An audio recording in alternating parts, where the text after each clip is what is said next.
Bend Around the Wind by Skylea. Chapter 71. Burning Bright.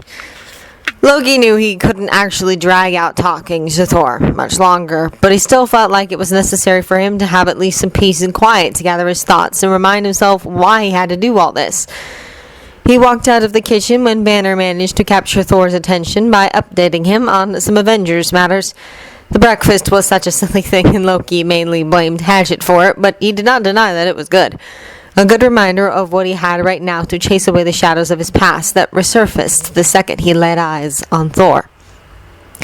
It was like everything he felt about Thor, Odin, and Asgard came to the forefront immediately.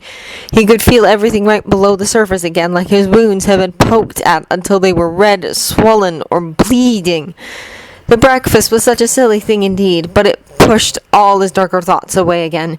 He felt like he was ready to face Thor. He really just needed to collect himself a bit first. But of course, Stark followed him back into their bedroom after a little while. Loki did not look up from where he was lying on the bed, staring at the ceiling when the door opened. He could recognize his footsteps anyway. So let me ask you a question, Stark said after he closed the door. Loki didn't say anything, so Stark took that as his cue to continue. Were you trying to prove a point with this, or were you just being a little petty, tried to hurt him a little? What? Loki sighed and sat up on the bed, running a hand down his face. He honestly thought about it for a moment. Maybe a bit of all that, he admitted. It's just, one moment I want to listen, but the next moment I get so angry at him and I just want to punch him in the face. Or worse. Stark sat down next to him on the bed, close enough so that they were shoulder to shoulder. It's a huge, messy ball of contradictory emotions, Stark said. You've always been like that around Thor, for as long as I've known you. It's been like this for a very long time now. Long before... He gestured with his hand, not even sure what he wanted to indicate with it. Everything. I just never did anything about it. It was the truth. Long before he learned about his heritage, this was already there. It was always a complicated mess of love, admiration, jealousy, and anger. And it's not like he would have cared to hear about it. That's not true, Stark said right away. You do not know that. You've only ever met this new changed man, or whatever he claims to be. I have known him all my life. I doubt you two ever took the time to actually get to know one another. We grew up together. Yes, and you both played the roles that were dealt to you. You're not the only one who's capable of putting up a front, you know. Or the only one who hid things because of what was expected of you. Stark shifted around a little to turn a bit towards Loki before he continued. Thor and I don't have much in common, but I'll tell you this. I had no siblings to be compared to. I was my father's firstborn, the heir of his company, and it still really wasn't easy at all. I was still judged for every tiny mistake. The whole world was looking at my grades at school, at my every achievement, wanting to know for sure that I was good enough. And it's not even that I was different from him. I had the exact same talents, inherited his great mind and brilliant skills. And I love my work. I love building stuff, inventing things. I always did. I was born exactly right. I was just the kind of heir everyone wanted for the great Howard Stark, and the weight of it all was still crushing me. There were still too many people, including my father, who made me feel that I was not good enough. Not perfect enough. Stark took a breath, scratched at his beard as he thought for a second. This is not about me, but here's what I'm saying. I was always hiding. I flaunted my genius, proudly showed anyone who cared to look at me what I could do. I played the role of the young prodigy, the son of the genius inventor. And people believed it because I always put on a smile, because I always had something to brag about, because every time I felt small, I made sure to be the loudest and flashiest one in the room. I ate up people's praises, bested their attention to chase everything else away, at least for a little while. Now Loki could see that Stark was uncomfortable talking about this from the way he constantly moved his hands, like he wished he had something to tinker with, to focus on something else, and not the words falling from his lips. I'm not saying this definitely applies to Thor, but... Stark fell silent again. He had to gather his thoughts for a moment. Do you really know him? Do you know what he's like when he's not smiling brightly or sucking up the attention in a room? There's no man without doubts. Some just hide it better than others. And you were his little brother, someone who looked up to him. I think you might have been one of the last people he wanted to disappoint by showing weakness or imperfection. So we played that role for you too. Stark continued after Loki remained silent, especially if he thought that you expected it of him. And since I know that you never really told him about the things you actually cared about, why wouldn't he have thought that you expected him to be the mighty golden prince all the time too? Does that make sense what I'm saying here? Seriously, I promised I would stay out of it, and now look at me pretending to be wise. No, it's fine, Loki said faintly, deep in thought because of Stark's words. All I'm trying to say here is that you can't expect him to listen if you don't listen to him in return. And if you both keep playing the roles Odin shoved you into, then you won't ever be anything but rivals or enemies. You've been thinking about this a lot, Loki said. Of course I have, Stark said. because this is still hurting you. And no, just listen. I know that you can't hate Odin either, not completely. But Thor is different, and I really think that you know that too. His head was going to descend into chaos again. He hated thinking about all this, but if he kept ignoring it, then these wounds would just bleed and fester, with no chance to ever heal. Yes, he knew Thor was different, but I'm still angrier at him than I am at Odin. Why? Stark sighed and moved even closer, linked their hands together in Loki's lap, and pressed his forehead to Loki's temple. Sure it's him you're angry at? He wanted to answer with a resolute yes, but all his feelings about Thor were so confusing and tangled up with painful memories. I don't know, he said at last. Loki shut his eyes to calm his raving head, breathing steadily. It helped to feel Stark's breath on his skin, his warm hand entwined with his own cooler one. I can't do this. Yes, you can, Stark said right away. If you want to, then you can. He won't. He loves you, Loki, Stark interrupted quietly. I know you don't really believe that right now, but I can see it, so believe me, okay? That big sap won't ever stop loving you. Loki clenched his teeth and sucked in a breath to compose himself with those words. But why did he even bother? Stark could read him perfectly. The man was there every time when he woke from nightmares, scared and shaken. He knew Loki's heart sometimes even better than Loki himself. There was nothing to hide from him. Stark knew exactly how terrifying this was for Loki, how painful, how much doubt he carried in his heart. He probably even knew that Loki was trying to will away the lump in his throat at the moment. Stark gave him time. Again, he just knew him too well and knew how much Loki hated to be out of control. He only just moved a hand to Loki's back. He did not stroke him or try to pull him even closer, just rested his hand there to be close. It was enough, and Loki slowly calmed down again. I'm terribly sorry to interrupt, but there seems to be a situation developing on the ground floor. Jarvis spoke out of nowhere. What situation? Stark asked. Loki knew what the next words would be even before Jarvis spoke, when he felt a spike of magic vibrating in the air. I'm afraid Master Hatchet and Thor... Oh shit, Stark cursed. Neither of them waited for Jarvis to finish. They were already up and dashing out of the room. They just reached the top of the stairs when they heard a low rumble of thunder from outside. It was an interesting situation. There was a literal battle happening on the ground floor when Loki got down. He was sure that Jarvis alerted everyone, or maybe he heard Stark telling him to do it, but there was nobody around just yet. Not that Loki paid that much attention, because he could smell blood and ozone in the air, and magic was prickling his skin. The damage he and Thor did yesterday was nothing compared to how this part of the house looked like right now. Hatchet and Thor left overturned or broken furniture in their wake. Some walls were scorched by magic or marred by large cracks. Pictures and paintings fell off. Broken porcelain and glass covered the floor and carpets. When he finally laid eyes on the two of them, he made a blink of a decision on how to separate them. He was not strong enough to overpower Thor one-on-one, and it had been too long since he could actually talk him out of things like this, so he had to go for Hatchet. Hatchet, who was burning with magic under his very skin. It might have been not very clear for those who could not sense the force of it in the air, but there were plenty of outside signs for even the untrained eye to see how out of control he was at the very second. An opportunity presented itself when Thor tossed Hatchet away from him far enough that Hatchet hit a wall. Loki moved swiftly, and he grabbed hold of the elf as he stood up, not letting him take another step closer to Thor. It wouldn't stop Thor from attacking again, but at least he managed to get between them. Thor, stop! Stark yelled, "Hey, no, whoa, squishy human here, stop right there!" Loki did not have time to turn around or even to think about whether Stark really was stupid enough to simply stand in Thor's way, because Hatchet was clearly the bigger problem at the moment. His teeth were bared and his pupils were so dilated that there were only very thin rings of glowing violet around the large black orbs. Hatchet's skin was so pale and white that Loki could see every larger blue vein beneath it, on his face, neck, and even his bare forearms and hands. His lips were almost blue. Everywhere Loki was touching his skin, he could feel magic twisting, pulsing underneath his touch, wanting to be unleashed. Usually, Hatchet's magic felt bright and playful to him, but right now it was viciously trying to claw its way out to destroy something. "Hatchet!" He called his name, shaking him a little, but was not surprised when it did not work. The elf had his eyes locked on Thor and was trying to struggle away from Loki.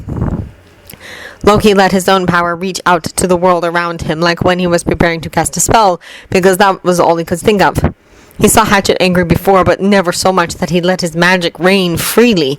Fey magic was a dangerous thing, linked with emotions much more closely and intimately than any other form of magic. Hatchet had many centuries to learn control, and he always kept a tight lid on his more explosive emotions because of it. Now, though, his control clearly snapped. When magic took over, a Fey ran on pure instinct, and Hatchet was no exception, no matter his elven heritage. "Stop it!" Loki said then, commanded or pleaded. He did not know. If Hatchet did not react to the presence of Loki's magic, Thor had to get out of the room while the elf calmed it down. After a long moment, Hatchet stopped trying to tear himself out of his arms. It was reassuring that he did not strike out with magic, nor did he try to attack Loki to get away. He was panting rapidly, his two big, too dark eyes still fixed on Thor, probably. Loki could feel how heavily his heart was beating, and as quickly like that of a bird's. The magic was still burning under his skin, too much of it at once. It must have been exhausting for his body. Then he finally blinked and looked at Loki. His pupils were still too big, but at least the violet glow dimmed away and his gaze was clear. A moment later he realized what just happened and closed his eyes, taking a few deep breaths. Loki allowed himself to relax and really look at the elf to assess the damage. He had a bloody nose and a nasty bruise on his forehead, some blood in his hair, and there were probably more injuries, but at least he was not seriously wounded. He was too pale, of course, but that would take some time to return to normal. "Your room," he said then. Just go up there. I'll be there soon." Hatchet looked at him again, and Loki was sure that he wanted to say 1,000 things, but he just nodded and turned to leave when Loki finally let go of him. "Jarvis, we don't need Drongo or Bruce," Stark said. "Let them know that we have things under control." "Yes, sir." Loki looked around in the room, then finally over to Thor. He did not look seriously injured either. His tunic was scorched a little at one side, and there were 4 long, bloody cuts on his cheek. Scratch marks, undoubtedly. He looked angry, though, which was not surprising at all. "What the hell happened here?" Stark asked, looking at Thor. Thor just squared his shoulders, then crossed his arms over his wide chest. "Thor, what was this?" Loki asked. "Why don't you ask your friend?" Thor said. "Because I'm asking you," Loki said, not commenting on how Thor said the word friend, no matter how much he wanted to. "He's a vicious scoundrel. That's what happened," Thor said, wiping some of the blood away from his face. His teeth looked bloody too. "Nothing surprising about it." "Oh, really? He just walked in here and started fighting you?" Loki asked. "We had words," Thor said. "Then, like often with him, things turned for the worst." "Hatchet has a sharp tongue, but he only fights when he's provoked. So what exactly were you talking about?" "His kind do not need an excuse for violence," Thor said. "His kind?" Loki asked in return. "Failings, Loki," Thor clarified. "You claim to be a different man, and yet you still keep the company of someone like him." "Now, hold on a second," Stark tried to interrupt, but Loki cut him off. "No, let him speak. I want to hear this," Loki said. Thor must have noticed the anger on his face because he sighed and dropped his arms. "No, it's not." He tried again. "It just worries me to see that you have given him your trust again." Loki was not sure he heard that right for a moment. He really could not believe it.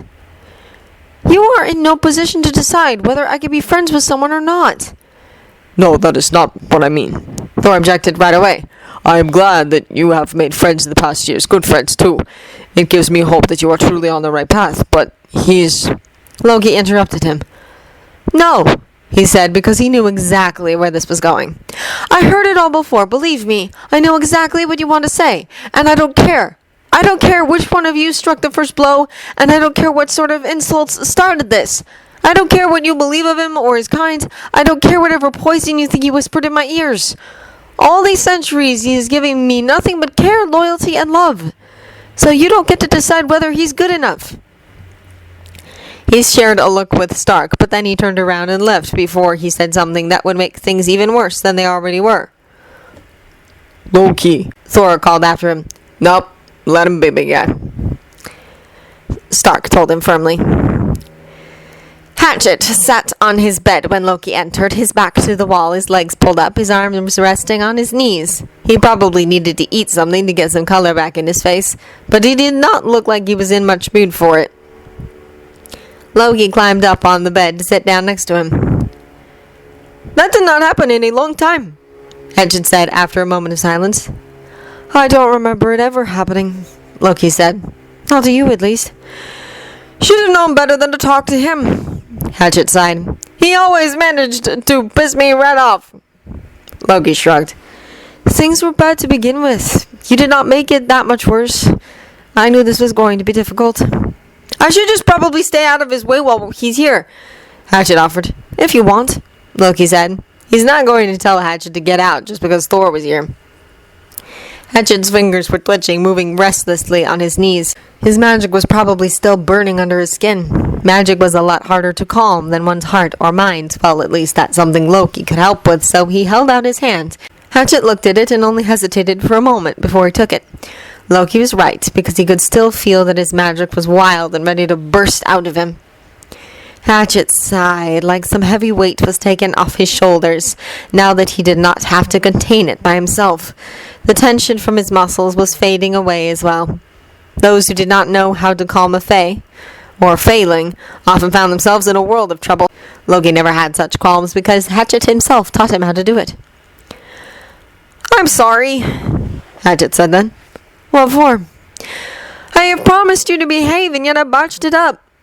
I did too yesterday, Loki said. Thor's Thor. He just looks at the world so very differently. It's hard to understand him no matter how simple he seems at first glance. He probably says the same about you, Hatchet said. Or me. Well, at least I knew it would be difficult from the start. If I can achieve anything at all. I do not doubt it, Hatchet said. I think it will just take some time. Loki hummed and rested some of his weight on the elf. So there they were, shoulder to shoulder. It was almost the same way he sat with Stark, and yet it was so fundamentally different in how it felt. With Hatchet's familiar magic buzzing around them, Loki felt young somehow. For he has rested sitting next to the elf many times like this in the past. In the woods of Alfheim, Hatchet always let his magic flow freely so that every fae who may have stumbled upon them would know right away that only friends were walking there, not enemies. He fell asleep too many times to count to the feel of it surrounding him, warm and safe. He didn't even think about it when he slid a little bit down to rest his head on the elf's shoulder. Do you remember what you used to call me? He asked after a moment. Princeling? Hatchet asked in return. No, after that, Loki explained. Ah, my little bird, Hatchet said, and he was surely smiling now. You never told me why. Well, because that's what I saw, Hatchet said. A little bird trapped in a golden cage. So I wanted to take you to fly. It wouldn't have been Hatchet if he wouldn't have had such a reason for it, but it made Loki huff nonetheless. It was true, though, that whenever he got away from Asgard, or even the court of Alfheim for a few days with Hatchet, he felt more comfortable in his skin. They hunted, practiced magics, shared knowledge they acquired, and tales they lived through since the last time they saw each other. During those few days, he was always free from it all. Even if you deny it now, Hatchet started speaking again, I know that you wish to mend things with Thor, and not just because of your plans. He didn't know how to interpret Hatchet's tone, and what was he even supposed to say to that? I won't stand in the way of that, Hatchet said firmly, like he just made some sort of decision. Thor will have to learn to deal, Loki told him with just as much conviction. Hatchet did not say anything, but Loki could picture his smile very well. You look cozy, Stark said as he opened the door because Loki didn't bother to get up after the knock. Now he moved to do so, but Stark stopped him. Nah, don't get up. Stark had a fond or amused expression on his face at the sight of them. He was completely unfazed by the way he found them lounging on Hatchet's bed like this. I heard no storm, so I suppose Thor is relatively calm, Loki said. Relatively. Stark agreed. His will burst now, but we can't actually get more than 2 sentences out of him when he just keeps insisting to talk to you again every few minutes. Loki sighed. And you think I should talk to him? He concluded. No, I think all of you are too much on the edge right now, so I don't think more talking would do any good. Surprisingly wise, Hatchet said. Saying Strongo said so too. Stark told them it made Hatchet snicker. Normally that was nothing noteworthy, but hearing it right now reassured Loki. Hatchet's magic calmed down significantly since Loki joined him here. So, what do you suggest? Loki asked. I think the 2 of you should get out of the house for a bit. Like at least for a few hours. I don't know, search for some Fae again or something. You should just leave Thor to me and Bruce for now. What happened to you not intervening? Hatchet asked. If I keep not intervening, I'm gonna have a pile of rubble instead of a house. He was probably only half joking. So this is where it ends. From now on, I'm intervening all over the place because you guys only know how to beat each other up on your own. Do you really just stand in Thor's way before? Hatchet asked with a frown, trying to remember. Yeah, I was kind of counting on his morals, Stark admitted, but he didn't break me in half, so I guess it went better than expected. It was still stupid, Loki told him. Stark didn't argue. Leaving is not a bad idea, though, Hatchet decided. Then he bumped Loki a little. I wanted to ask you to come to Los Angeles with me anyway to continue my search. As long as you keep relatively out of sight, Stark said. Easily manageable, Loki told him. Good. Stark smiled. Doing all right, by the way? Don't think I'm not going to ask questions later. I know you will, and it's fine, Loki said. And we are both fine. Okay, good. Stark nodded. Stay out of trouble. I mean it. I really, really mean it this time. In fact, I think you should take Yu with you. She's still surprisingly good at keeping you out of trouble. Oh, yes, she just loves being up. What does she call it nowadays? Hatchet asked. Babysitter, Loki provided. She learned the expression from one of the films she liked so much. That's something like a nanny. Oh, that little minx! Hatchet chuckled. Yeah, well, I think she can deal if you get her a few things she wants, Stark said as he pulled out his wallet from his jeans pocket and got one of his cards out of it. I distinctly remember her seeing some long boots in a movie that she really liked, and you all could use some clothes. 2 birds with 1 stone. He held the card out. Remember how to use it? I'm not a simpleton. Loki scoffed and took it. Never thought you were. Stark smiled again. Then he walked over to the bed. See you tonight, he said as he leaned down to kiss Loki's forehead quickly. Don't forget to take your phones with you, he said on his way out. Loki was turning the plastic card over in his hand, liking the idea of getting out of the house and away from Thor more and more by the second. Finding some Fae would be good too. It never hurt to focus a little on their alternative plans too, in case things with Thor did not turn out that well. And Stark was right, they all needed Midgardian clothes, well, except for Drongo. He couldn't blend in either way. You know, Hatchet said thoughtfully, I think I really do like this one. He was staring at the door, so he obviously meant Stark. A loudly admitted genuine approval. That was certainly something new. And it just made Loki smile again. I know, he said.